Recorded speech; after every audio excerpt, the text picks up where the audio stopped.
In 1849, a British archaeologist named Austen Henry Layard was digging through the ruins of ancient Nineveh when he uncovered something that would change our understanding of human history. Buried beneath centuries of sand and rubble were thousands of clay tablets, their surfaces covered in strange wedge-shaped marks. These were not decorative. They were writing the oldest form of writing ever discovered. When scholars finally learned to read these tablets decades later, they found something unexpected. The text described a civilization that existed before Egypt, before the pyramids, before anything Western scholars had considered the beginning of history. The Sumerians, as they called themselves, had built cities, developed laws, practiced medicine, studied the stars, and recorded everything in meticulous detail on clay tablets that would last for millennia. But more than that, the tablets told stories of how civilization began, where knowledge came from, and who taught the first humans to write, to farm, to build, and to organize society. These were not myths in the way we usually understand them. They were records, written with the precision of accountants and the authority of eyewitnesses. And what they described challenged everything scholars thought they knew about the origins of human civilization. Tonight, we examine those records, the oldest written documents in human history, and ask a question that still divides archaeologists, historians, and researchers. Did civilization develop slowly over thousands of years, or did it appear suddenly, taught by someone or something that came before? This is how the ancient Sumerian records change everything we know about humans.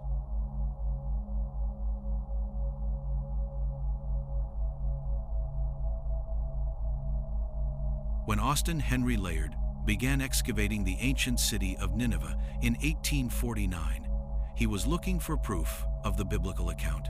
The city had been mentioned in the book of Jonah, described as a place of great wickedness that God threatened to destroy. European scholars of the 19th century were obsessed with verifying the historical accuracy of the Bible, and Nineveh was a target site.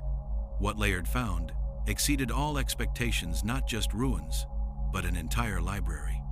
Buried beneath the palace of the Assyrian king Ashurbanipal were over 30,000 clay tablets, carefully organized and preserved. Each tablet was covered in tiny wedge-shaped impressions, a script no living person could read. The tablets were sent back to the British Museum, where they sat for decades, while scholars tried to decipher the mysterious script. The breakthrough came in 1857, when 4 independent scholars working separately and without communication all produced nearly identical translations of the same text. The script was called cuneiform, from the Latin word cuneus, meaning wedge. It was not a single language, but a writing system used by multiple cultures across Mesopotamia for over 3,000 years. The oldest tablets were written in Sumerian, a language that had no known relatives and appeared fully formed around 3,400 BCE, with no clear evolutionary predecessor. As more tablets were translated throughout the late 19th and early 20th centuries, scholars realized they were not just religious texts or royal propaganda. These were comprehensive records of an entire civilization: contracts, receipts, letters, medical prescriptions, astronomical observations, legal codes, mathematical tables, and detailed accounts of daily life. The Sumerians had documented everything, and they had done so with a level of sophistication that shocked the academic world. One of the most significant discoveries came in 1902, when a French archaeological team excavated the ancient city of Susa and found a large stone stele covered in cuneiform. This was the Code of Hammurabi, a comprehensive legal code dating to around 1750 BCE. It contained 282 laws covering everything from property rights to family disputes to criminal justice. The code was not the oldest. Earlier Sumerian law codes had been discovered, but it was the most complete, and it proved that complex legal systems existed in Mesopotamia long before Greek or Roman law. But the tablets revealed something even more startling. The Sumerians were not just literate, they were scientifically advanced. They had developed a base 6-0 numerical system, which is why we still divide hours into 60 minutes and circles into 360 degrees. They had calculated the length of the year to within minutes of modern measurements. They had cataloged hundreds of medicinal plants and developed surgical techniques. They had created the world's first schools, where students learned to read, write, and do mathematics. All of this existed in 3000 BCE, 1,000 years before the pyramids of Giza were built. The discovery raised an uncomfortable question. How did the Sumerians know so much, so early? The prevailing theory of the time was that civilization developed gradually, that humans slowly transitioned from hunter-gatherers to farmers, from villages to cities, from oral tradition to writing. But the Sumerian tablets suggested something different. They appeared suddenly, already complex, already sophisticated, as if the knowledge had come from somewhere else. In 1872, a British museum assistant named George Smith made a discovery that sent shockwaves through the academic and religious world. While cataloging Assyrian tablets from Nineveh, he found a text that described a great flood, a man warned by a god to build a boat, animals taken aboard in pairs, waters covering the earth, and the boat coming to rest on a mountain. It was the story of Noah, but written 1,000 years before the Bible. The tablet was part of the Epic of Gilgamesh, a Babylonian text that had been copied from even older Sumerian sources. The implications were staggering. If the Bible's flood story had been borrowed from Mesopotamia, what else had been borrowed? The discovery of the Sumerian king list in 1906 added another layer of mystery. This tablet listed the rulers of Sumer in chronological order, dividing them into two categories: kings who ruled before the flood and kings who ruled after. The pre-flood kings were said to have reigned for tens of thousands of years each. The post-flood kings had much shorter reigns, eventually declining to human lifespans. Scholars dismissed the long reigns as mythological exaggeration, but the structure of the list was puzzling. It was not presented as legend, it was presented as history, with the same matter-of-fact tone as the administrative records listing grain deliveries and tax payments. By the early 20th century, thousands of tablets had been translated, and a picture began to emerge. The Sumerians were not a primitive people slowly learning to write and build. They were a fully developed civilization from their earliest appearance in the archaeological record. Their cities Ur, Uruk, Eridu, Lagash had advanced architecture, irrigation systems, and social hierarchies. Their literature included epics, hymns, proverbs, and lamentations. Their religion was complex, with a pantheon of gods who had specific roles and relationships. And most significantly, they claimed that all of this, the cities, the writing, the laws, the knowledge, had been given to them by the gods. The tablets describe these gods not as distant, abstract forces, but as physical beings who walked among humans, taught them skills, and ruled over them. The gods had names: Anu, Enlil, Enki, Ninhursag. They had personalities, conflicts, and agendas. They were called the Anunnaki, which translates roughly to those who from heaven to earth came. The text described them with the same procedural tone used for everything else, not as myths, but as facts, as if the scribes were recording events they or their ancestors had witnessed. This raised a question that still troubles scholars today. Were the Sumerians describing real events in mythological language, or were they inventing mythology to explain the world around them? And if they were recording real events, who or what were the Anunnaki?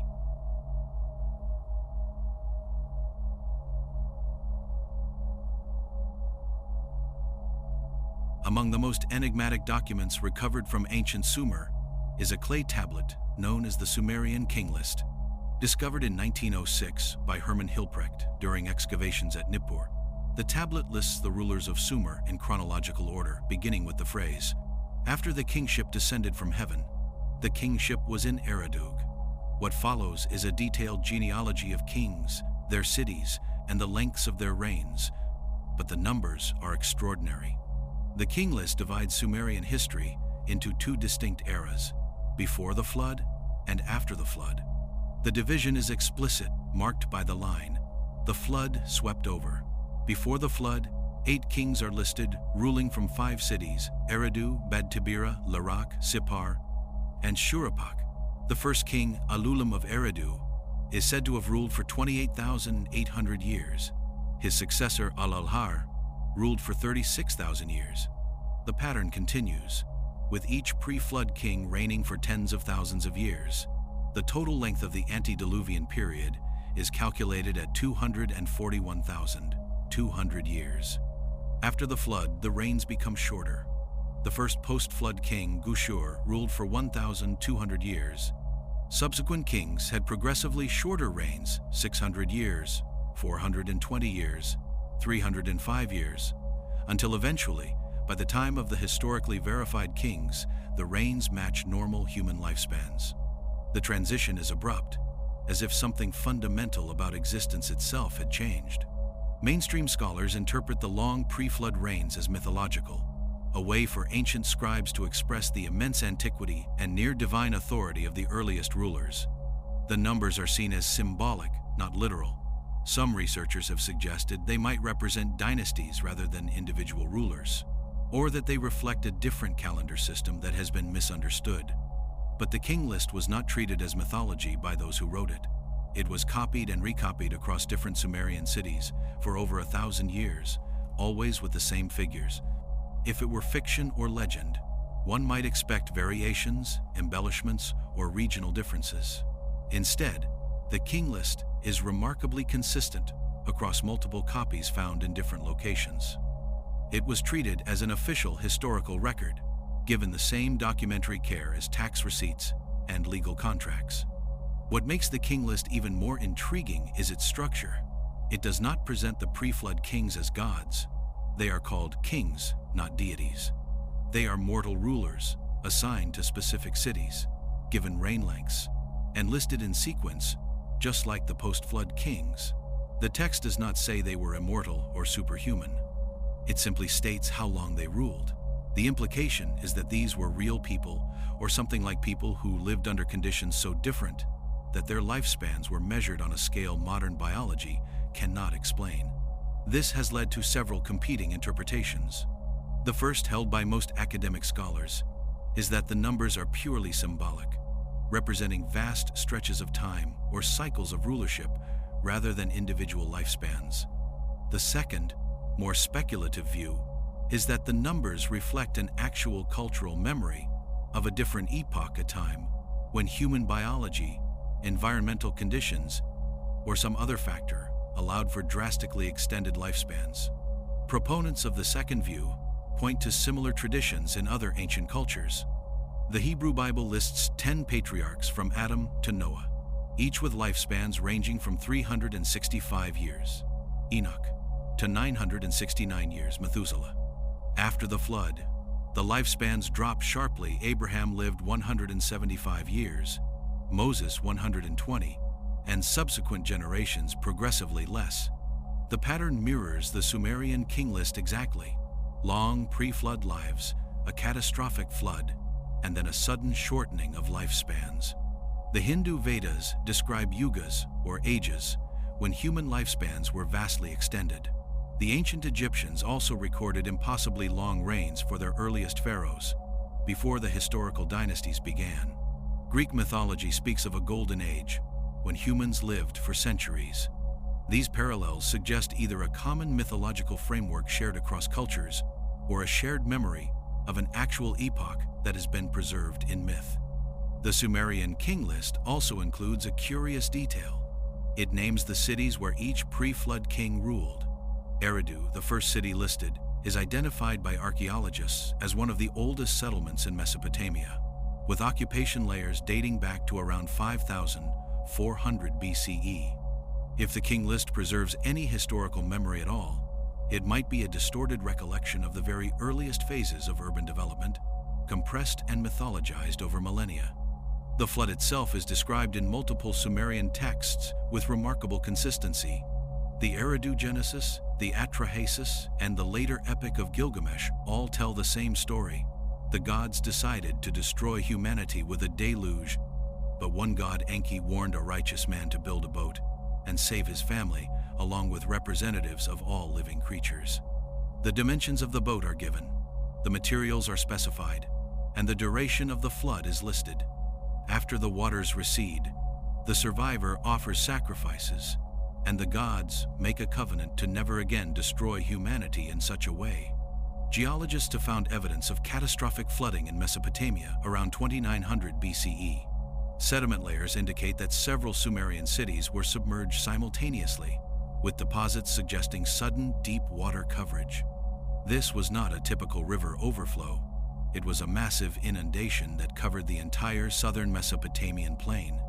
While this does not prove the flood was global, it does confirm that a devastating flood occurred in the region at approximately the time the Sumerian texts describe. The king list treats the flood as a dividing line in history, an event so significant that it reset the conditions of human life.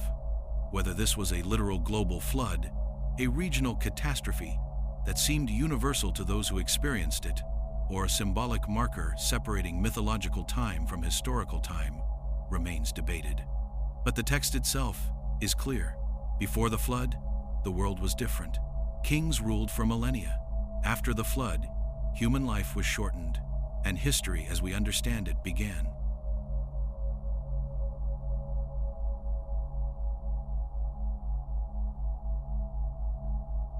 The oldest piece of writing in human history is not a prayer, a poem, or a royal decree. It is an accounting tablet, found in the ancient city of Uruk and dated to approximately 3400 BCE. The tablet records quantities of barley, numbers of sheep, and labor hours. The purpose was not artistic or religious, it was bureaucratic. Writing was invented to keep track of resources in a society that had grown too complex for human memory alone. The Sumerians did not write to tell stories, they wrote because they had to. But within a few centuries, that same script was being used to record something far more significant than grain deliveries. By 3000 BCE, Sumerian scribes were writing down the Eridu Genesis, one of the oldest creation narratives ever discovered. The text describes a time before cities, when the earth was barren and humans did not yet exist. It tells how the god Enki created order, separating land from water, establishing the first settlements, and organizing the labor of divine beings. Then it describes the creation of humanity, not as a spiritual act, but as a practical solution to a labor problem. The gods needed workers, so they made humans to carry the load. This utilitarian view of human creation is repeated across multiple Sumerian texts. The Atrahasis, preserved in later Akkadian versions, describes how the Anunnaki gods were originally performing physical labor themselves, digging rivers, clearing irrigation channels, building the infrastructure of civilization. After 40 years of this exhausting work, they rebelled. They laid down their tools and demanded relief. A council was convened, and the god Enki proposed creating a new worker to take over the burden. The method described is specific. The blood of a slain god, described as having intelligence, was mixed with clay from the underground waters. From this mixture, humans were formed. This is not allegory in the traditional sense. The text provides ratios, ingredients, and step-by-step procedures. It names the goddess responsible Ninhursag, also called Nintu, the mother of all living, and describes how she shaped the clay, placed it in molds, and incubated it for a specific period before the first humans emerged. Modern readers often interpret this as a primitive attempt to explain reproduction, but the Sumerians had words for natural childbirth. They used different terms when describing this initial act of creation, deliberately distinguishing it from the ordinary process of human reproduction. The tablets also contain detailed lists of what the gods taught humanity after creation. Enki is credited with giving humans the gift of writing, allowing them to record and preserve knowledge. He taught agriculture, showing them which plants to cultivate and how to irrigate fields. He gave them the laws that would govern their society. Other gods contributed different knowledge: architecture, metalworking, astronomy, mathematics, medicine. Each gift was specific, practical, and essential to the development of civilization. What makes these texts remarkable is not just their content, but their style. They are written with the precision of engineering manuals. When the Sumerians described the construction of a temple, they gave measurements. When they described a flood, they listed the duration. When they described the creation of humanity, they named the participants, described the materials, and outlined the process. If these were myths, they were myths told with the tone of documentary evidence. The discovery of these tablets forced scholars to reconsider the timeline of human development. According to the prevailing theories of the 19th century, writing was supposed to have developed slowly, beginning with simple pictographs that gradually evolved into more complex scripts. But the earliest Sumerian tablets showed no such evolution. The script appeared fully formed, already capable of expressing complex legal, mathematical, and abstract concepts. It was as if someone had invented an entire writing system overnight and taught it to the population. The same was true of Sumerian architecture. The earliest cities in the archaeological record Uruk, Ur, Eridu, were not simple villages that grew over time. They were planned cities with monumental architecture, defensive walls, and sophisticated infrastructure from the very beginning.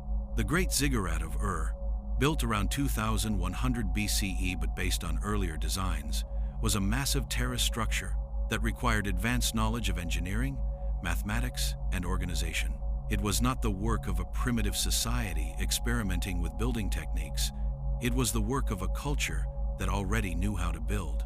The tablets revealed that the Sumerians had schools called edubas, where students spent years learning to read and write cuneiform. The curriculum was rigorous, beginning with basic signs and progressing to complex literature, mathematics, and law. Thousands of practice tablets have been found, showing students copying text over and over until they mastered the script. This was not an oral culture slowly transitioning to literacy. This was a fully literate society with formalized education. The oldest known schools date to around 3500 BCE, appearing at the same time as the first cities. There is no archaeological evidence of a transition period, no gradual development from illiterate to literate. The Sumerians were writing from the moment they appear in the historical record, and they were writing with sophistication.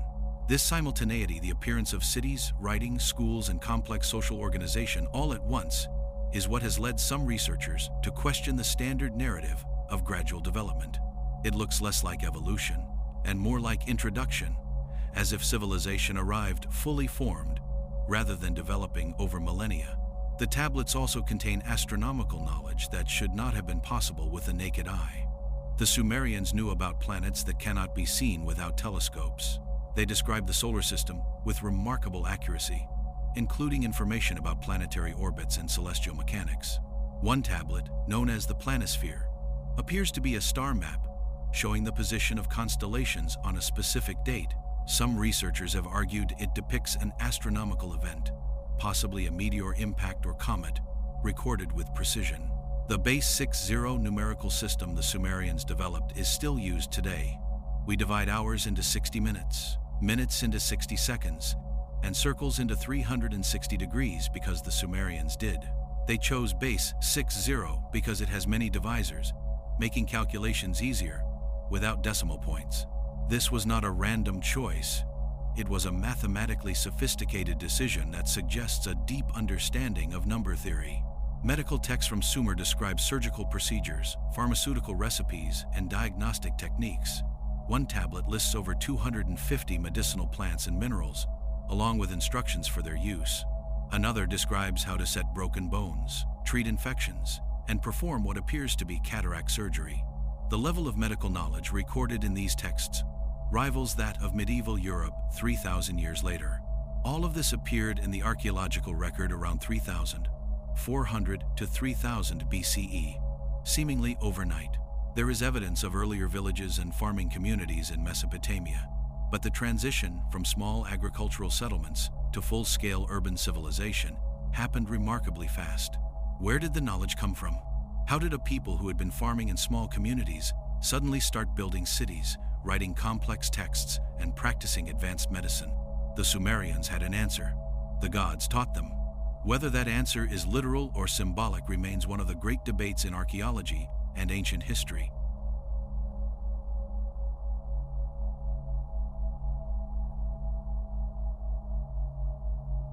One of the most perplexing aspects of Sumerian civilization is its sudden appearance in the archaeological record. Around 3400 BCE, in the southern region of Mesopotamia near the Persian Gulf, a fully developed urban culture emerged seemingly overnight. The cities that appeared Uruk, Ur, Eridu, Nippur, were not simple villages that gradually grew into towns. They were planned urban centers with monumental architecture, complex social hierarchies, and sophisticated infrastructure from the very beginning. Uruk, the largest of these early cities, covered over 6 square kilometers at its peak and housed an estimated 40,000 to 80,000 people. This made it the largest city in the world for over a millennium. The city was dominated by massive temple complexes, including the White Temple, built on a raised platform that would later evolve into the ziggurat form. The temple's construction required advanced knowledge of engineering, mathematics, and large-scale labor organization. It was not a crude mud brick structure. It was an architectural achievement that would not be surpassed for centuries. The appearance of these cities coincides exactly with the appearance of writing, metallurgy, and formalized social institutions. There is no archaeological evidence of a gradual transition. The earliest levels of Uruk show pottery, simple tools, and small dwellings, typical of agricultural villages.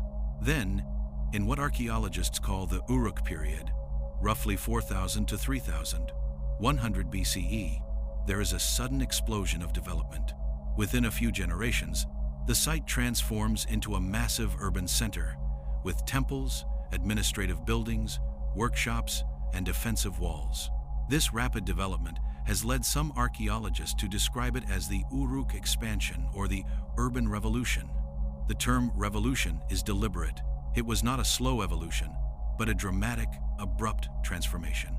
The question is, what caused it? The standard explanation is that population growth, agricultural surplus, and the need for administrative coordination led to urbanization. But this explanation does not account for the speed or the sophistication of the change. The Sumerians arrived with knowledge that should have taken centuries to develop. They had already mastered irrigation techniques that allowed them to farm in an arid environment. They knew how to make bronze, an alloy of copper and tin that requires controlled heat and precise ratios. They had developed a complex astronomical system that tracked the movements of the sun, moon, and planets with remarkable accuracy.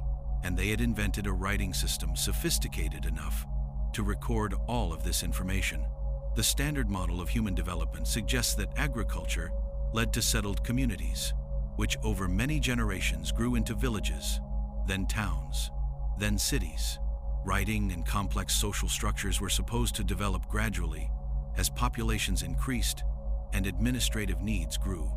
But the Sumerians do not fit this model. Their cities, writing, and social complexity appear together, fully formed, as if introduced rather than developed. This has led to what some researchers call the Sumerian problem. The Sumerians themselves claimed they were not native to Mesopotamia. Their own legends described them as coming from somewhere else, brought to the region by the gods or migrating from a distant land. Some tablets refer to a mythical place called Dilmun, described as a paradise to the east. Others mention a land called Arata, located in the mountains. Whether these were real places or mythological constructs is unclear, but the texts consistently portray the Sumerians as having originated elsewhere. Linguistically, Sumerian is an isolate. It has no known relatives. It does not belong to the Semitic language family like Akkadian, Hebrew, and Arabic. It does not belong to the Indo-European family like Greek, Latin, and Sanskrit. It shares no clear grammatical or lexical features with any known language. It simply appeared, was used for over 2,000 years, and then vanished, absorbed into Akkadian. This linguistic isolation suggests the Sumerians were not part of the indigenous population of Mesopotamia, but rather immigrants who brought their language and culture with them. Genetic studies of ancient Mesopotamian populations have provided some clues but no definitive answers. Skeletal remains from Sumerian sites show a mix of genetic markers, suggesting the population was diverse even in the earliest periods. This complicates efforts to trace the Sumerians' origins. If they were immigrants, they either mixed quickly with the local population or arrived in such numbers that they dominated the region genetically as well as culturally. The technological advancements attributed to the Sumerians include inventions that would define civilization for millennia: the wheel, the plow, the sailboat, bronze tools and weapons, the potter's wheel, and the first known writing system. Each of these innovations required significant knowledge and experimentation. Yet they all appear in Sumer within a narrow window of time, roughly 3,500 to 3000 BCE. To put this in perspective, the wheel and writing appeared within a few centuries of each other in Sumer, but it would be another 1,000 years before similar developments occurred independently in other parts of the world. The Sumerian numerical system was based on 60, a choice that has no obvious practical origin. Most early counting systems were base 10, using fingers, or base 20, using fingers and toes. Base 60 is mathematically sophisticated, allowing for easy division by 2, 3, 4, 5, 6, 10, 12, 15, 20, and 30. This makes complex calculations possible without fractions or decimals. Why would a newly literate society choose such an advanced system? The Sumerians claimed it was taught to them by the god Enki, the deity of wisdom and water. Sumerian astronomy was similarly advanced. Tablets from the period show detailed observations of planetary movements, lunar cycles, and stellar positions.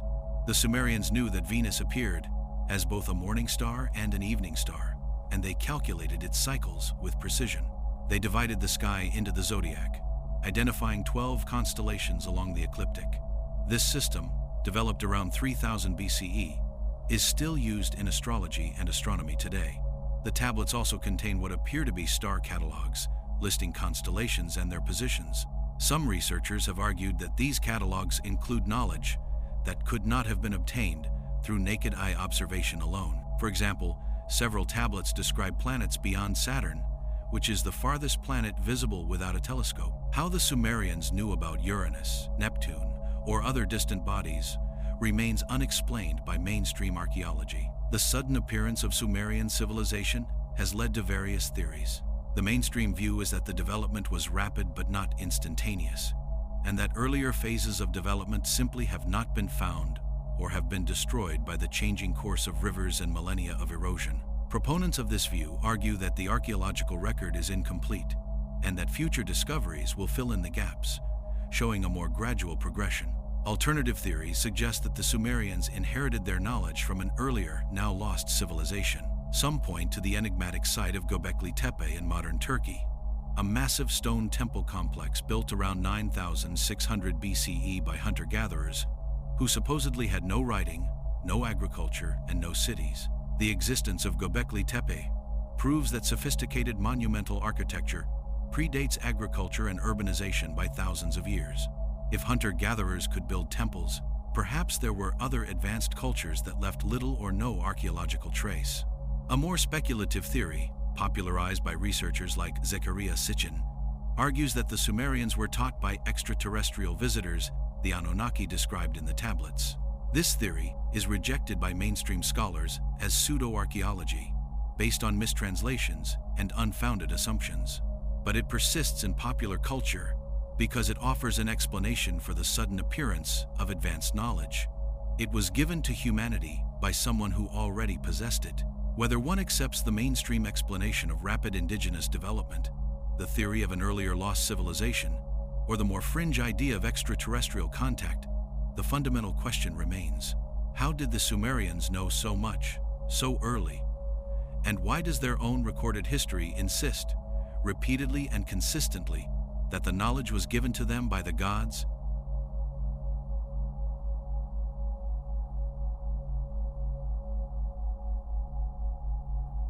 The Sumerian pantheon was not a collection of abstract deities representing natural forces. The gods had names, personalities, specific roles, and complex relationships. They were described in the tablets with the same matter-of-fact tone used for everything else, not as metaphors or symbols, but as actual beings who had walked the earth, taught humanity, and established the foundations of civilization. At the head of the pantheon was Anu, the sky god, described as the father of the gods and the ultimate authority. Beneath him were his sons, Enlil, the lord of the air and storms, who was given dominion over the earth, and Enki, the god of water and wisdom, who was responsible for the underground freshwater ocean called the Ubzu. These three formed the primary triad of Sumerian religion, each with specific domains and responsibilities. Enki, also known by the Akkadian name Ea, is perhaps the most significant figure in Sumerian accounts of human development. He is credited with giving humanity the gift of writing, teaching agriculture, establishing the first laws, and sharing the secrets of mathematics and astronomy. The tablets describe him not as a distant, unknowable force, but as a hands-on instructor who walked among humans and showed them how to build civilization. One text, known as the Enki and the World Order, describes how Enki traveled across the known world, organizing rivers, establishing borders, distributing resources, and teaching people the skills they needed to survive and prosper. He is described as setting up irrigation systems, showing humans which plants to cultivate, and explaining how to domesticate animals. The text reads like a bureaucratic report, listing tasks completed and territories organized. Another text, Enki and Ninhursag, describes how Enki created various plants and animals through a process of mixing and experimentation.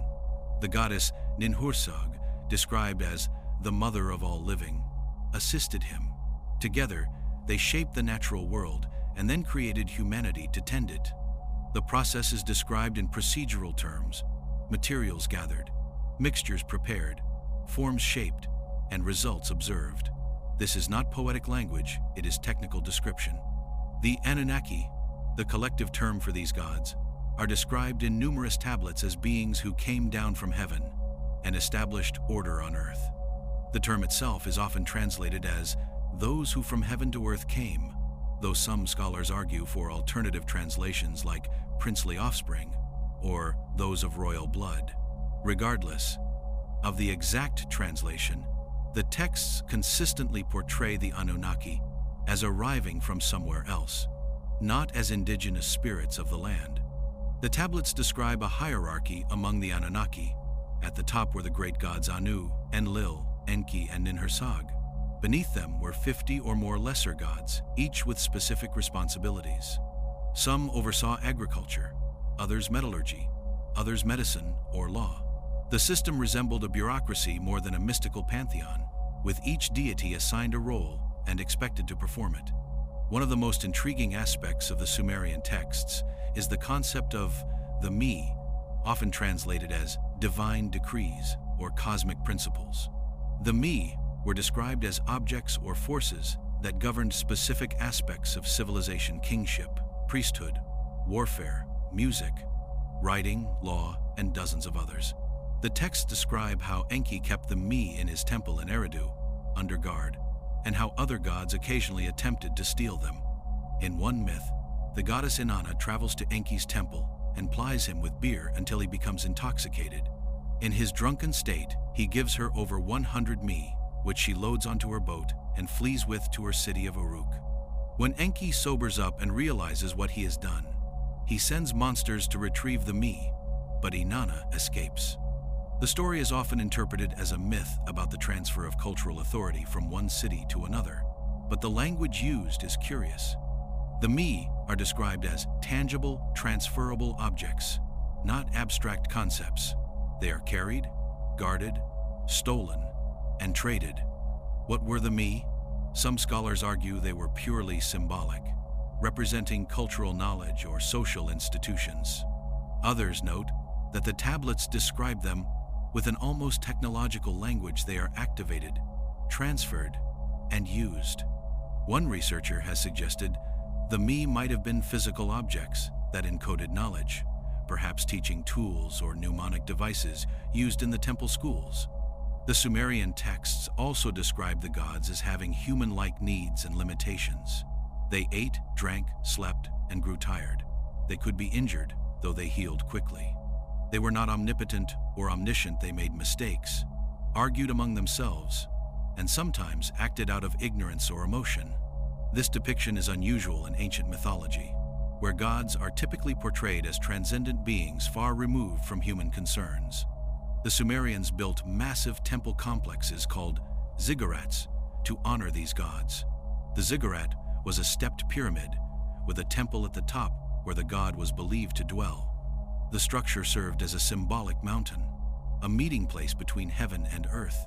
The largest ziggurats required thousands of workers and years of labor to construct. They were not just religious symbols, they were administrative centers, housing scribes, priests, and officials who managed the city's resources and recorded its transactions. The tablets describe how the gods established kingship as an institution to govern humanity.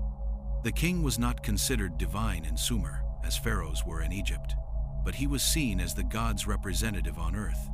His authority came from the gods, and he was expected to rule justly according to their laws.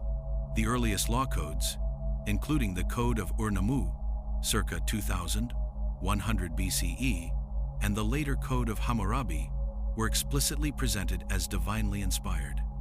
The gods gave the laws, and the king enforced them. This system, gods who teach, laws that descend from heaven, knowledge that is given rather than discovered, is central to how the Sumerians understood their own history. They did not see themselves as having developed civilization through trial and error over many generations. They saw themselves as having been taught, guided, and organized by beings who possessed knowledge and power far beyond human capacity. Whether these beings were gods in the spiritual sense, advanced humans from an earlier civilization, or something else entirely, the Sumerians were clear. The knowledge came from outside, from the Anunnaki, from those who descended from heaven.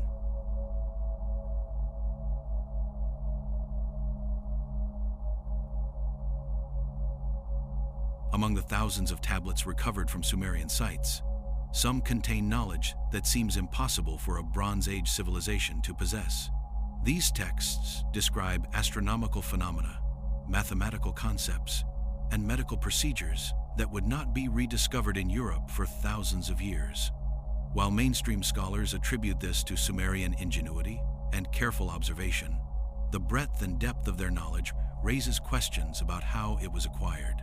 Sumerian astronomy was remarkably advanced.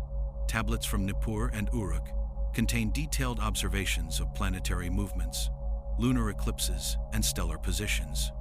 The Sumerians divided the sky into the 12 constellations of the zodiac, a system still used today. They calculated the length of the solar year to within minutes of modern measurements. They knew that the Earth rotated on its axis, that the moon reflected the sun's light, and that planets moved in regular, predictable patterns. One tablet, known as the Mul, a pinned compendium, lists the rising and setting times of stars and planets throughout the year. It describes the path of the sun along the ecliptic, identifies the equinoxes and solstices, and provides mathematical formulas for predicting lunar eclipses. This level of astronomical knowledge required centuries of careful observation and record-keeping, yet it appears in the earliest phases of Sumerian civilization, as if inherited rather than developed. The Sumerians also knew about planets beyond Saturn, the farthest planet visible to the naked eye. Several tablets describe what appear to be outer planets, with references to bodies that move slowly against the background of stars. Some researchers have argued these references might describe Uranus and Neptune, though mainstream scholars remain skeptical. The tablets also contain what appears to be a description of the solar system's heliocentric structure, with the sun at the center and planets orbiting around it. This model would not be proposed again until Copernicus in the 16th century. Sumerian mathematics was equally sophisticated. They used a base 6-0 numerical system and developed concepts that resemble algebra and geometry. Tablets from the Old Babylonian period, circa 2000 BCE, contain problems and solutions involving quadratic equations, Pythagorean triples, and geometric progressions. One famous tablet, known as Plimpton 322, lists sets of numbers that form Pythagorean triples, numbers that satisfy the equation a squared plus b squared equals c squared. This was over 1,000 years before Pythagoras was born. The mathematical tablets also show knowledge of pi, the ratio of a circle's circumference to its diameter.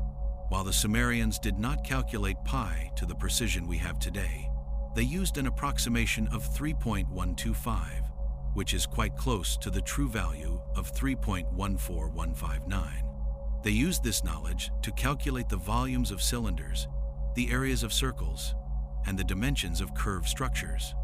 Medical texts from Sumer describe treatments for a wide range of ailments, from infections and fractures to digestive issues and eye diseases. One tablet, dated to around 2100 BCE, lists over 250 medicinal plants and minerals, along with instructions for preparing them. Another describes surgical procedures, including what appears to be cataract removal, a delicate operation that would not be successfully performed in Europe until the 18th century. The tablets also contain surprisingly accurate anatomical knowledge. The Sumerians understood that the liver was essential for life, that the heart pumped blood, and that the brain was connected to thought and sensation. They performed trepanation drilling holes in the skull to relieve pressure and knew how to set broken bones using splints and bandages. Some medical texts describe symptoms and treatments for conditions that modern doctors recognize as malaria, tuberculosis, and epilepsy. One of the most controversial tablets is a cylinder seal known as VA 243, housed in the Vaux Museum in Berlin. The seal depicts several figures, and above them, a series of spheres arranged around a larger central sphere. Some researchers, including Zachariah Sitchin, have argued that this represents the solar system, with the central sphere as the sun and the smaller spheres as planets.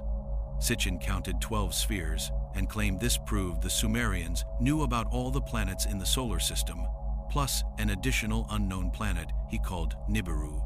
Mainstream scholars reject this interpretation, arguing that the spheres more likely represent stars or symbolic elements with no astronomical significance.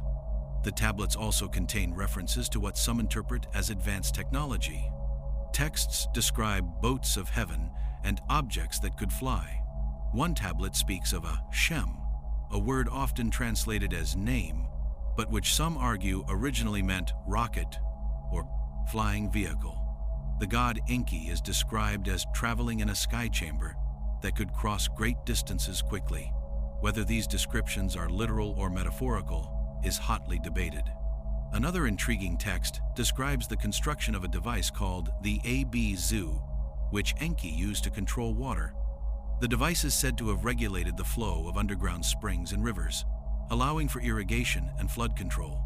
Some researchers have speculated this might refer to an ancient system of dams, aqueducts, or pumps, though no physical evidence of such technology has been found. The question remains, where did this knowledge come from?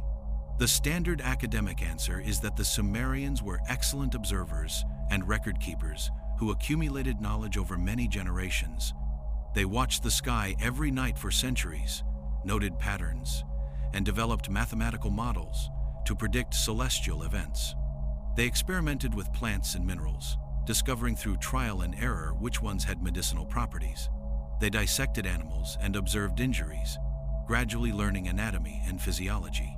This explanation is plausible for much of Sumerian knowledge, but it does not fully account for the sophistication of their astronomy, the elegance of their mathematics, or the precision of their medical texts. It especially does not explain why this knowledge appears so early in their history, without evidence of the long development period such discoveries would require. An alternative explanation, though speculative and not accepted by mainstream archaeology, is that the Sumerians inherited knowledge from an earlier civilization. Proponents of this theory point to sites like Göbekli Tepe, which prove that complex societies existed long before the Neolithic Revolution. If hunter-gatherers could build massive stone temples in 9600 BCE, perhaps other unknown cultures possessed advanced knowledge that was passed down orally or through now lost records. The Sumerians themselves provided a third explanation. They were taught. The tablets repeatedly state that the gods gave humanity knowledge, that Enki opened the secrets of heaven, that the Anunnaki shared the divine principles of civilization. Whether this was literal or symbolic, the Sumerians believed their knowledge came from an external source, not from their own discovery. The debate over Sumerian knowledge continues. New tablets are still being translated, and new interpretations are constantly proposed. What remains undeniable is that the Sumerians knew far more than they should have, far earlier than they should have, and they credited that knowledge to beings they called gods.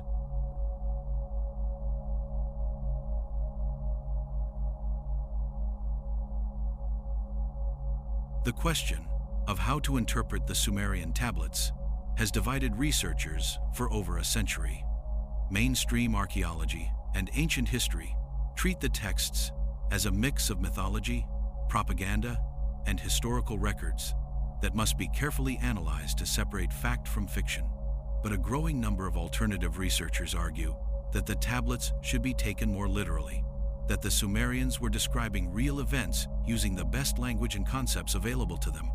The most influential alternative interpreter was Zakaria Sitchin, an Azerbaijani-born researcher who published a series of books beginning in 1976 with The 12th Planet. Sitchin argued that the Sumerian tablets were not mythology at all, but historical accounts of extraterrestrial visitors who came to Earth, genetically engineered humans to serve as workers, and taught early civilizations the foundations of agriculture, astronomy, and writing.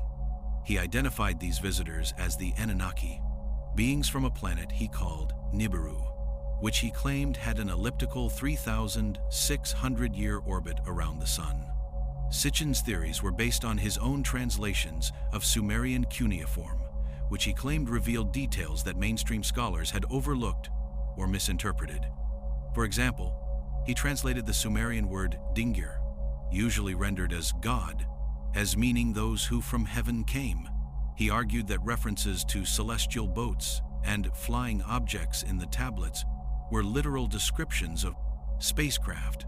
He interpreted the Anunnaki's creation of humanity as genetic engineering, pointing to passages that describe mixing divine blood with earth to create humans as evidence of biological manipulation.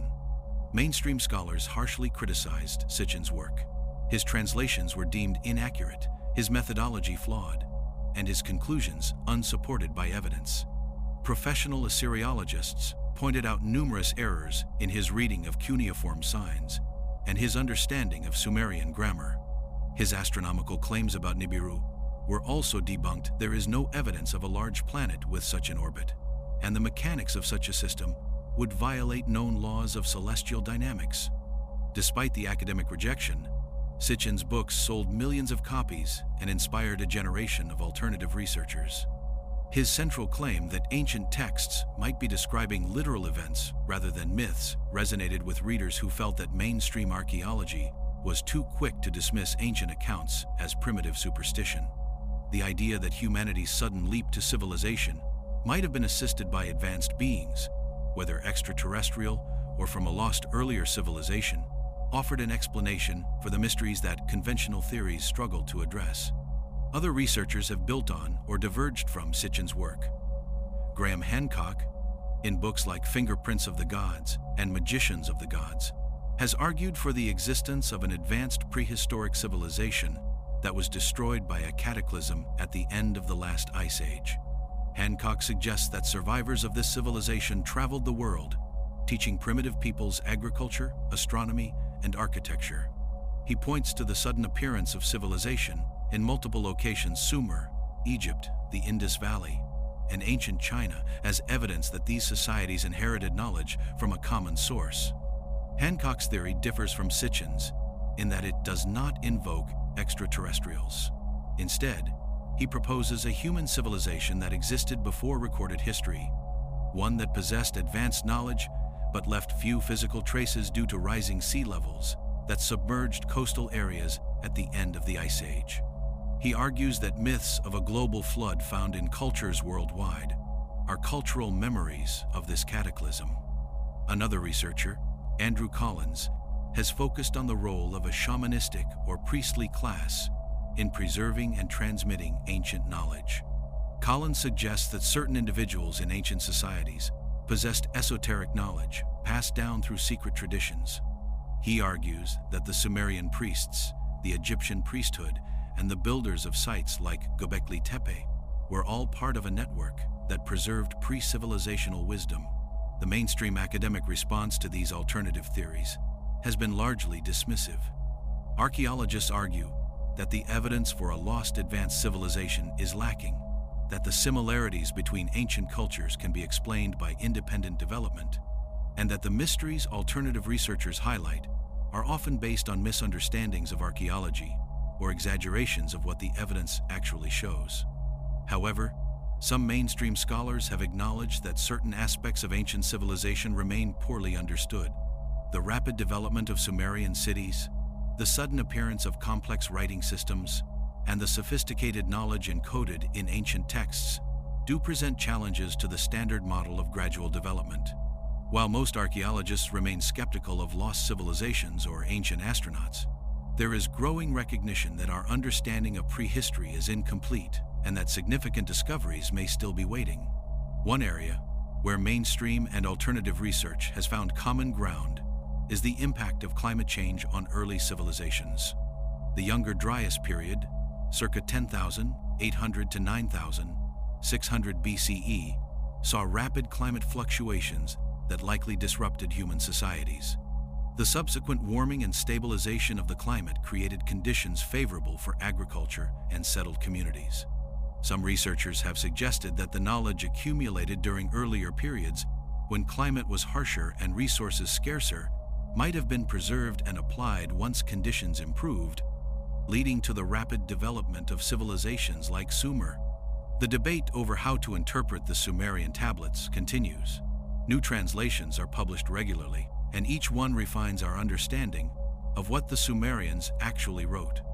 New archaeological discoveries, like the ongoing excavations at sites in southern Iraq, continue to provide physical evidence that must be reconciled with the textual record. And new technologies, from satellite imaging to DNA analysis, are opening windows into the past that were not available to earlier generations of researchers.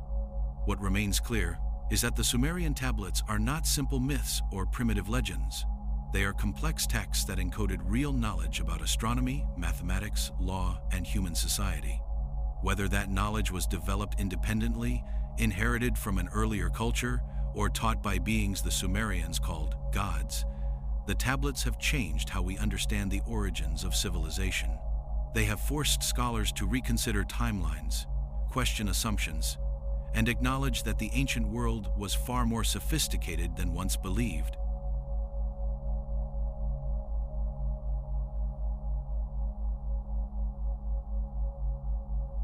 The physical remains of Sumerian civilization are as remarkable as the tablets they left behind. The cities themselves, Ur, Uruk, Eridu, Nippur, Lagash, were engineering marvels that should not have been possible for a society supposedly just emerging from the Neolithic. These were not random collections of mud huts that gradually expanded over centuries. They were planned urban centers with sophisticated infrastructure, monumental architecture, and clear evidence of centralized organization from the very beginning. Uruk, the largest and most influential of the Sumerian cities, reached its peak around 3,100 BCE. At that time, it covered approximately 600 hectares and housed between 40,000 and 80,000 people. To put this in perspective, no other city in the world would reach this size for another 1,000 years. The population density required advanced agricultural techniques to feed so many people, a complex water distribution system to provide drinking water and sanitation, and a hierarchical social structure to maintain order. The city was dominated by two massive temple complexes: the Eanna district, dedicated to the goddess Inanna, and the Anu district, dedicated to the sky god. The White Temple in the Anu district was built on a raised platform 40 feet high, requiring the movement and placement of millions of mud bricks. The platform's construction demonstrates knowledge of weight distribution, foundation engineering, and architectural planning. It was not the work of amateurs learning by trial and error. It was the work of skilled engineers executing a deliberate design. The walls of Uruk, described in the Epic of Gilgamesh as being made of fired brick and stretching for miles, were indeed real. Archaeological excavations have uncovered sections of the city walls, confirming that they were massive defensive structures designed to protect a large population. The construction of such walls required organized labor, resource management, and military planning, all hallmarks of a mature, sophisticated state. Ur, another major Sumerian city, is famous for its ziggurat, built around 2100 BCE during the 3rd dynasty of Ur. The Great Ziggurat of Ur was a terraced pyramid structure over 60 feet tall, with a temple at the summit dedicated to the moon god, Nana. The structure was oriented precisely to the cardinal directions, demonstrating knowledge of astronomy and surveying. The bricks were stamped with the name of the king who commissioned the structure, showing a level of bureaucratic control and record-keeping. But even more impressive than the ziggurat itself is what archaeologists found beneath the city. In 1922, British archaeologist Leonard Woolley excavated the Royal Cemetery of Ur, uncovering tombs that dated to around 2600 BCE. The tombs contained gold jewelry, lapis lazuli ornaments, intricate musical instruments, and elaborate burial goods that demonstrated a high level of craftsmanship. One tomb contained a lyre decorated with a golden bull's head, inlaid with shell and lapis. The artistry was so refined that it rivals jewelry made thousands of years later. The Royal Cemetery also revealed a darker aspect of Sumerian culture. Several tombs contained not just the body of the deceased ruler, but also the bodies of dozens of attendants, soldiers, musicians, and servants who had been killed or had taken poison to accompany their master or mistress into the afterlife. This practice of human sacrifice indicates a rigid social hierarchy and a belief system that valued the ruler above all others. Eridu, the southernmost of the Sumerian cities, holds a special place in Sumerian mythology. The tablets describe it as the first city ever built, the place where kingship first descended from heaven. Archaeological excavations have confirmed that Eridu is indeed one of the oldest continuously occupied sites in Mesopotamia, with settlement layers dating back to around 5400 BCE. The earliest levels contained simple reed huts, but by 4000 BCE, the site had developed into a significant urban center with temples and administrative buildings. The Temple of Enki in Eridu was rebuilt and expanded multiple times over thousands of years, with each new layer built directly on top of the previous one. Excavations have uncovered at least 17 distinct construction phases, suggesting continuous religious activity at the site for over 2 millennia. The persistence of this temple and the care taken to rebuild it in the same location indicates that Eridu held deep religious significance for the Sumerians. Nippur was the religious capital of Sumer, home to the Ikor temple dedicated to Enlil, the king of the gods. The city was never a political capital, but it was revered as the spiritual center of the Sumerian world. Kings from competing city-states would travel to Nippur to seek legitimacy, offering sacrifices at the Ikor and receiving blessings from the priests. The city's importance is reflected in the sheer volume of tablets found there. Tens of thousands of cuneiform texts have been recovered from Nippur, more than from any other Sumerian site. The tablets from Nippur include administrative records, legal documents, literary texts, and religious hymns. They provide a comprehensive picture of Sumerian society, how it was organized, how it functioned, and what it valued. One recurring theme in these texts is the idea that civilization was a gift from the gods, that the cities were built according to divine plans, and that the social order reflected a cosmic hierarchy.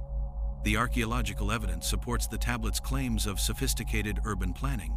Sumerian cities had drainage systems to carry away waste and rainwater. They had roads laid out in grids, with major streets leading to the temple districts and markets. They had workshops for potters, metalworkers, and weavers, organized into districts by trade. They had granaries to store surplus food, ensuring the population could survive crop failures or sieges. All of this infrastructure appeared in the earliest levels of the cities. There is no archaeological evidence of a transitional phase, no period of experimentation or gradual development. The cities emerge fully formed, as if designed and built by people who already knew how to create urban centers. This has led some researchers to suggest that the Sumerians were not inventing urbanism, they were replicating it, following a template they had brought from somewhere else. The question of where the Sumerians came from remains unanswered. Genetically, they appeared to have been a mix of indigenous Mesopotamian populations and immigrants from the east or northeast.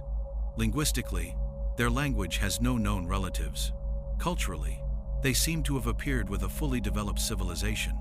The tablets say they came from the east, guided by the gods.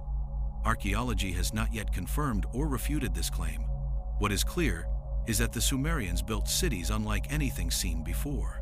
They created urban environments that would serve as models for every civilization that followed. The Akkadians, Babylonians, Assyrians, Persians, Greeks, and Romans, all built on the foundations laid by Sumer. The city as a concept, the idea of dense urban populations living together under centralized authority, was a Sumerian invention, or, as they would say, a gift from the gods.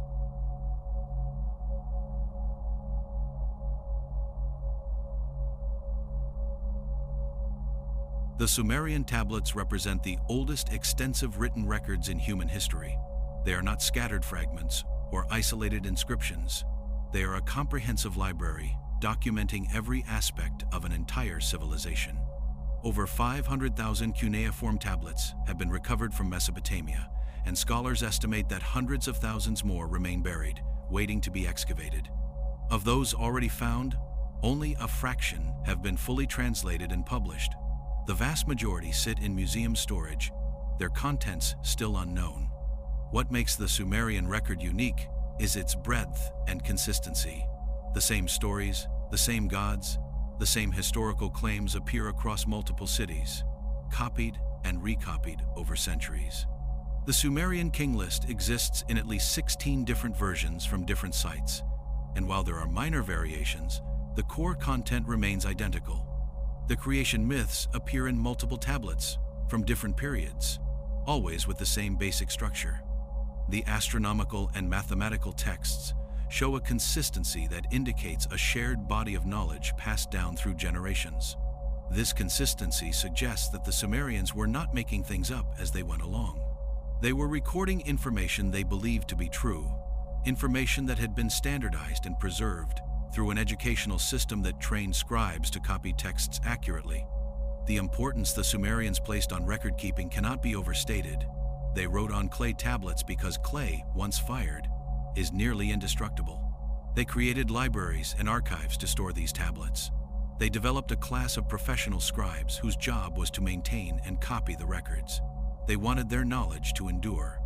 The tablets describe a worldview in which humanity did not develop civilization slowly and independently, but received it as a gift or inheritance from beings they called gods.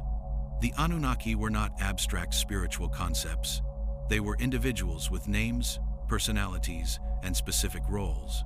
Anu ruled the heavens. Enlil governed the earth. Enki managed the waters and gave humanity knowledge. Ninhursag shaped the human form. Each god had a city, a temple, a function. The tablets describe these gods as physically present on earth, walking among humans, teaching and governing.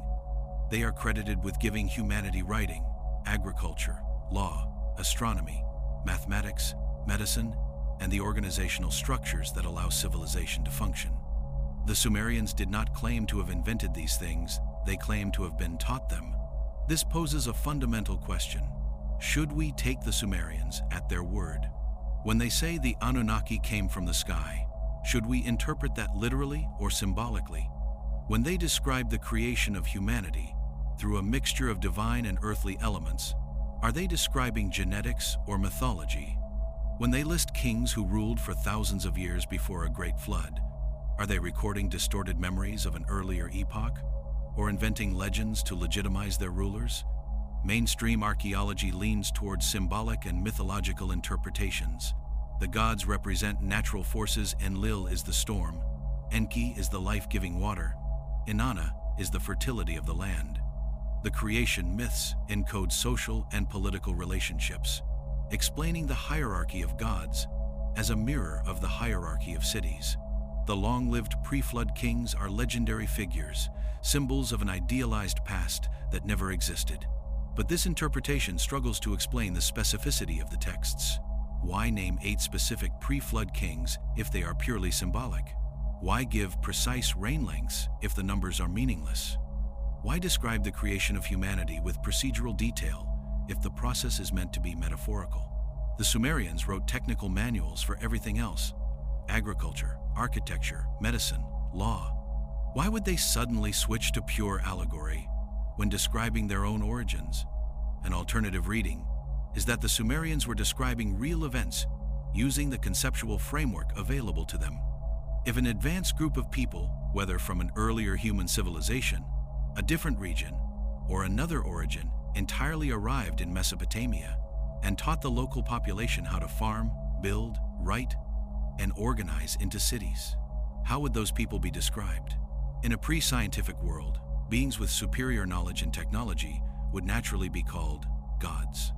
Their tools would be called divine instruments. Their teachings would be sacred knowledge. This interpretation does not require belief in extraterrestrials or supernatural beings. It only requires accepting that the Sumerians were describing something they witnessed or inherited as memory, something real that they lacked the vocabulary to explain in modern terms. The gods could have been human, just more advanced. The divine knowledge could have been practical skills passed from teacher to student. The descent from heaven could describe arrivals from distant lands, from mountains to the north or across the sea to the east. Whether one accepts the literal, symbolic, or middle ground interpretation, the Sumerian tablets remain the most important historical documents ever discovered. They are the foundation of Western civilization, the source from which Greek, Roman, and eventually modern society drew its concepts of law, governance, and scientific inquiry. The Code of Hammurabi influenced Hebrew law, which influenced Roman law, which shaped the legal systems of Europe and the Americas. Sumerian astronomy became Babylonian astronomy, which became Greek astronomy, which became modern science. Sumerian mathematics, with its base 6-0 system, is still used every time we tell time or measure angles. The tablets also preserve stories that were later borrowed by other cultures. The flood narrative found in Genesis is a direct descendant of the Sumerian and Babylonian flood myths. The creation account in Genesis echoes the Enuma Elish and the Atrahasis. The concept of a divine garden where humanity originated mirrors the Sumerian Dilmun. The Tower of Babel story finds parallels in Sumerian accounts of a time when all people spoke one language before the gods confused their speech. These borrowings are not controversial. Biblical scholars widely accept that the Hebrew texts were influenced by earlier Mesopotamian traditions, especially during and after the Babylonian exile in the 6th century BCE. What remains controversial is the claim made by some researchers that these stories, and the Sumerian versions that preceded them, might contain kernels of historical truth. The Sumerian tablets changed everything we thought we knew about human history. They pushed the beginning of civilization back by over 1,000 years. They revealed that writing, law, mathematics, and astronomy emerged far earlier than previously believed. They showed that ancient people were not primitive. They were sophisticated, knowledgeable, and capable of achievements that would not be matched for millennia. But most importantly, the tablets raised questions that remain unanswered. Where did the Sumerians come from? How did they acquire their knowledge? Who or what were the Anunnaki? And if the tablets are recording historical events, what does that mean for our understanding of human origins?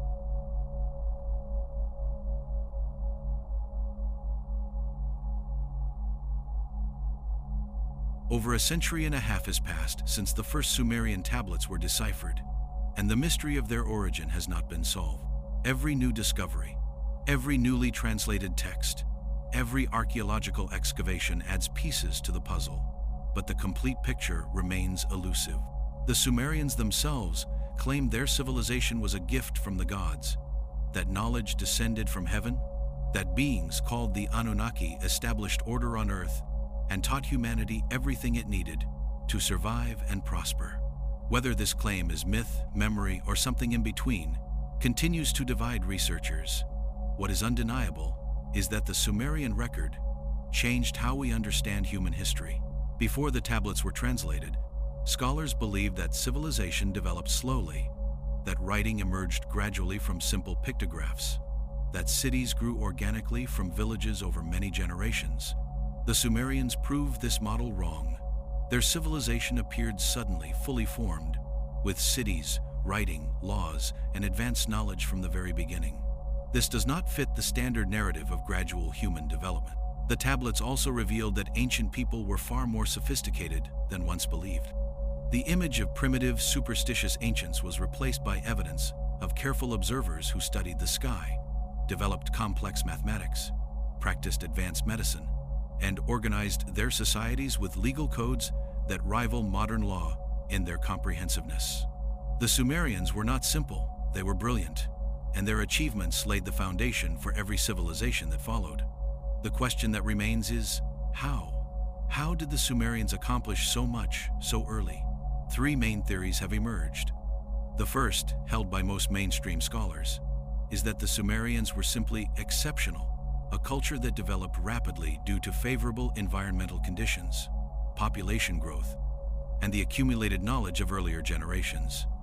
This view acknowledges the speed of Sumerian development, but attributes it to human ingenuity, cultural innovation, and the pressures of urbanization. The second theory, popular among alternative researchers, is that the Sumerians inherited their knowledge from an earlier, now lost civilization. Proponents point to sites like Göbekli Tepe, which prove that sophisticated monumental architecture existed long before agriculture and writing. They argue that an advanced culture existed before the end of the last ice age, that it was destroyed by a cataclysm around 10,000 BCE, and that survivors passed their knowledge to later societies, including the Sumerians. This theory explains the sudden appearance of advanced knowledge by positing continuity with an earlier, unrecorded past.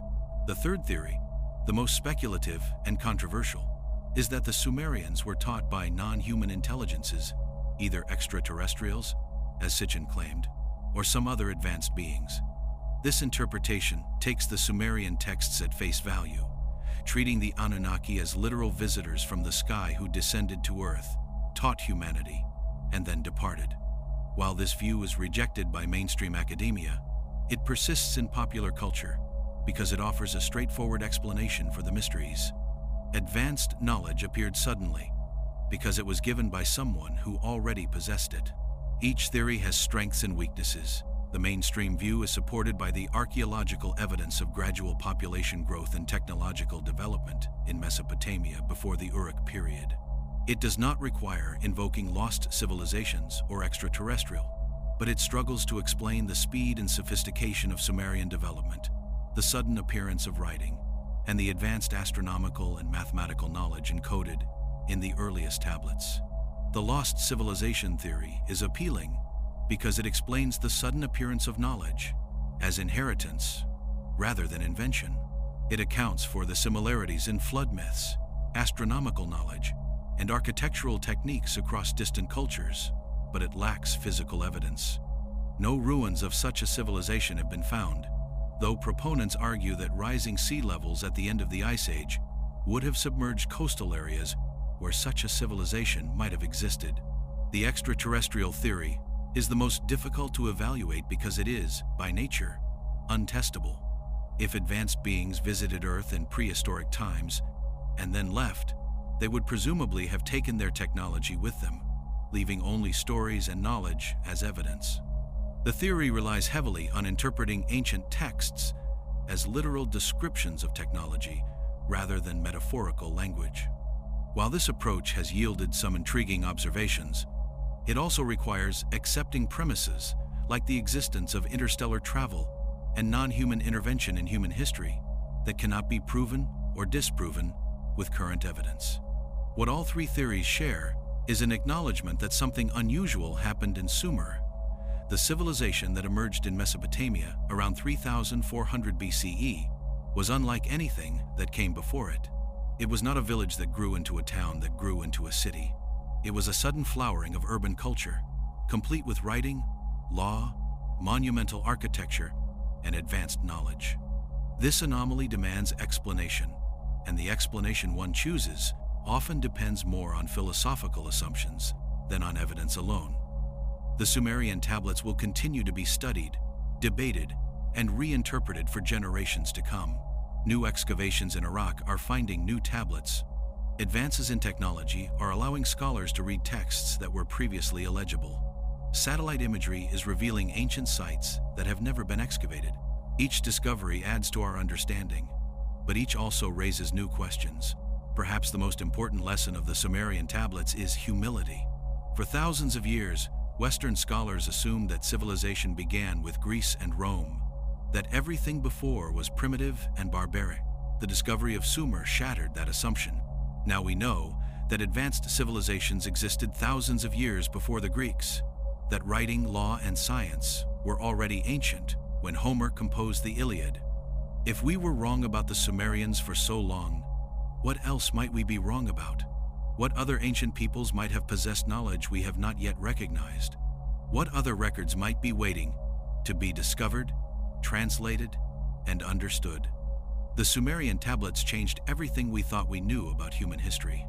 They forced us to rethink the timeline of civilization, the capabilities of ancient people, and the origins of the knowledge that built the modern world. They challenged our assumptions and revealed that the ancients were not primitive, they were our equals, and in some ways, our superiors.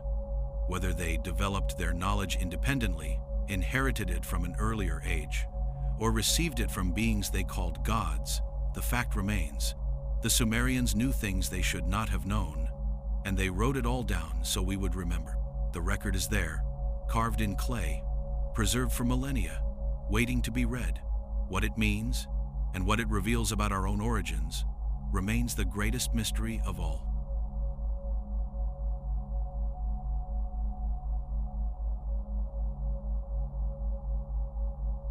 Archaeology is often treated as a discipline of answers, but in practice, it is a discipline defined by absence.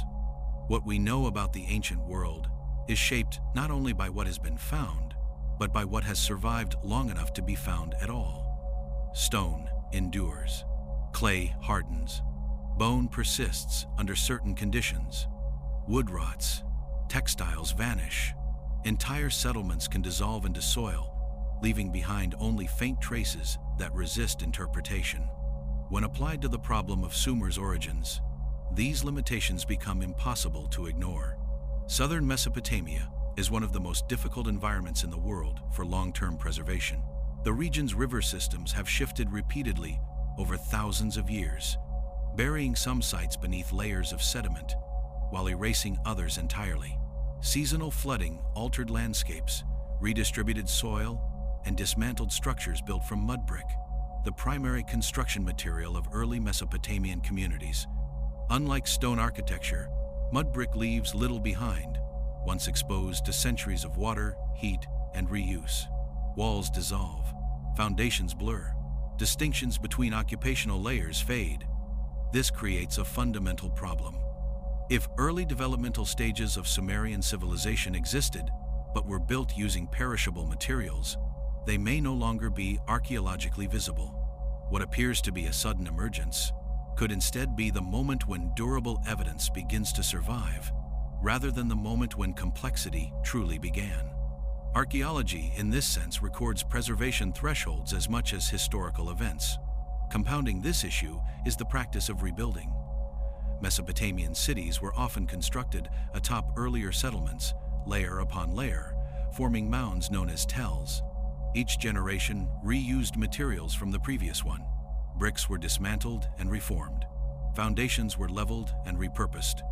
Over time, earlier structures were not merely buried, they were actively consumed by later construction. This recycling erased physical traces of transitional phases that might otherwise clarify developmental sequences. There is also the issue of sampling. Only a fraction of Mesopotamia has been excavated. Political instability, modern urban development, and the sheer scale of the region limit where and how research can be conducted. Many sites identified through satellite imagery remain untouched.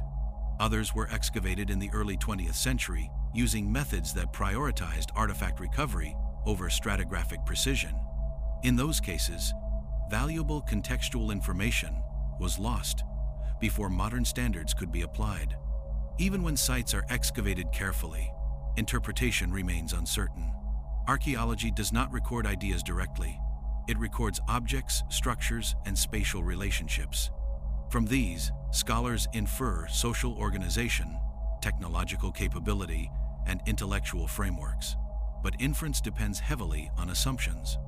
When a tablet appears fully formed, archaeologists must decide whether it represents the beginning of writing or simply the earliest preserved example of a longer tradition. The material alone cannot answer that question. This problem becomes particularly acute when dealing with abstract systems like mathematics, law, and astronomy. These disciplines leave indirect traces. A legal code implies courts, procedures, and precedents, but those systems may not leave clear physical markers. Astronomical knowledge requires observation over generations, yet the act of observing the sky leaves no durable artifact unless recorded. Mathematics can exist orally or conceptually long before it is inscribed. The absence of earlier written evidence does not mean the absence of earlier knowledge. Archaeology also struggles with scale. Civilizations do not develop evenly across all domains. Intellectual advances may precede material expression by centuries. A community may possess complex conceptual knowledge while maintaining relatively simple material culture. When that knowledge is eventually formalized through writing, architecture, or administration, it can appear as though it emerged suddenly, even if it had been accumulating invisibly for generations.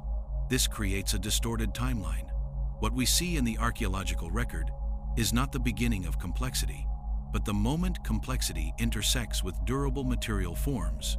Sumer's apparent suddenness may reflect that intersection rather than an unprecedented leap. The difficulty lies in distinguishing between genuine innovation and delayed visibility. Another limitation involves bias in interpretation. Archaeology developed within cultural frameworks that assumed linear progress. Early scholars expected to find primitive precursors, leading gradually to sophistication.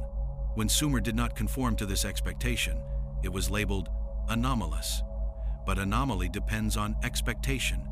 If the model is wrong, the anomaly disappears. The archaeological record does not argue for or against gradualism on its own. It merely reflects what has survived. There is also the issue of comparative absence. Regions outside Mesopotamia may have hosted early developmental stages that influenced Sumer, but left fewer traces. Coastal settlements from the end of the last ice age, for example, are now submerged due to rising sea levels. If early centers of innovation existed along now flooded shorelines, their physical remains would be inaccessible using conventional archaeological methods. Knowledge transmitted inland from such regions would arrive without an obvious material lineage. Archaeologists acknowledge these limitations, but public narratives often simplify their conclusions. No evidence becomes no possibility. This conflation is methodologically incorrect. Science operates within constraints, and those constraints must be accounted for when evaluating unexplained phenomena. The lack of evidence for transitional stages in Sumer does not confirm any alternative theory, but neither does it conclusively rule them out. At the same time, restraint is necessary. Archaeology cannot justify speculation without grounding. The discipline must operate within what can be responsibly inferred. The absence of evidence invites questions, not conclusions. It signals gaps in understanding rather than proof of extraordinary intervention. Recognizing the limits of archaeology does not mean abandoning rigor. It means acknowledging uncertainty honestly. This tension between what archaeology can show and what it cannot lies at the heart of the Sumerian mystery. The discipline provides extraordinary insight into ancient life. Yet, it is silent on origins that leave no durable trace.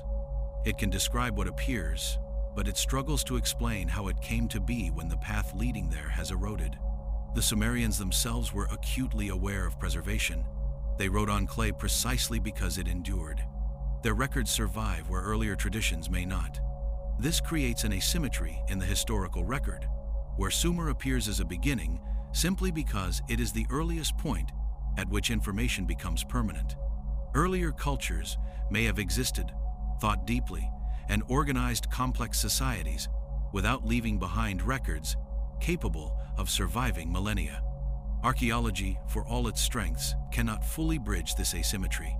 It operates within the material constraints imposed by time, environment, and chance.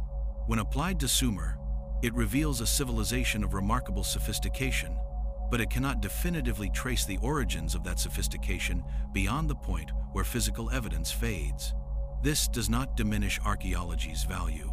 It clarifies what can be known and delineates the boundary between evidence and speculation, but it also demands humility. The story of Sumer is not incomplete because archaeologists have failed. It is incomplete because the past does not preserve itself evenly. What remains is a record, shaped as much by loss as by survival. And within that record, Sumer stands not as an answer, but as a question, one that archaeology can illuminate, but not fully resolve.